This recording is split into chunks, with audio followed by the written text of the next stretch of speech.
New reports say the group claiming responsibility for hacking MGM this week say they carried out the cyber attack in part thanks to a 10-minute conversation. The group, known as Scattered Spider, is known for using social engineering techniques. MGM Resorts say they're still working to resolve the cybersecurity issue, which has shut down online booking systems and gambling machines. Meanwhile, in an SEC filing today, Caesars Entertainment says it was also hacked. Let's bring in Bob Anderson. He is the CEO and chairman of Cyber Defense Labs and a former executive assistant director at the FBI. Thanks for joining us, sir. Hey, good morning.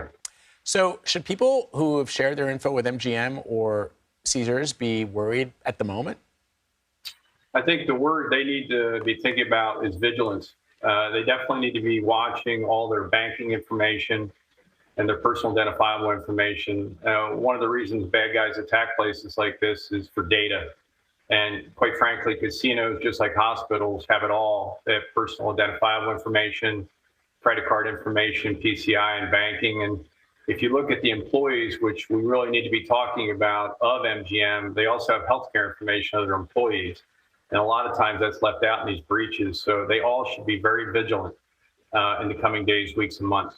Yeah, I was just thinking about sort of, whenever you go to a casino, if you gamble a little bit, somebody's offering you like the frequent gambler card. Yeah. You're putting your email in and you don't even think about it. You might never go back, but they got all your data.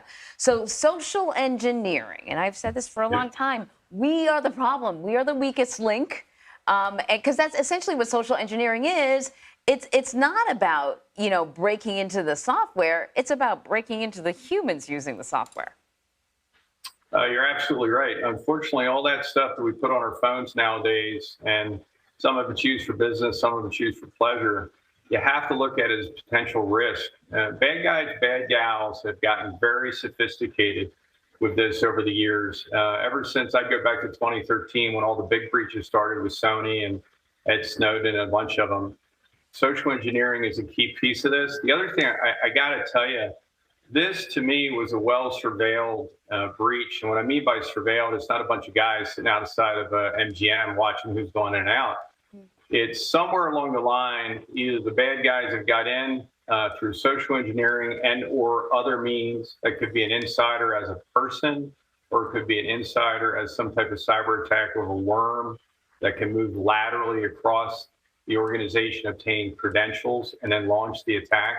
And the reason I say this is that it spread so swiftly, just as you said, to patrons' cards, to different pieces of the company. And I will tell you, I think one of the things they're probably trying to do right now is just get it contained and surround it and figure out where it is in the system. And as you've said before, I think other casinos should be very vigilant here in the next few days. So what can companies learn from this to prevent similar attacks in the future?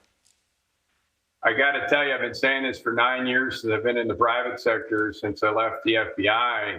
At the boardroom on down, they have to take these threats seriously and diligently. This is no longer, you can't just put 10, 20 million on the balance sheet and say, hey, I've got cyber fixed. It's scalable depending on the size of your company.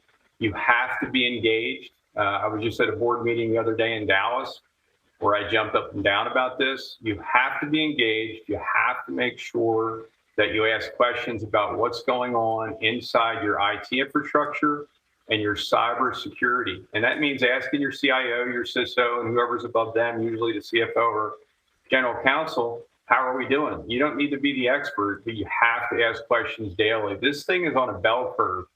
And some days your risk is hardly anything. Other days it's through the roof.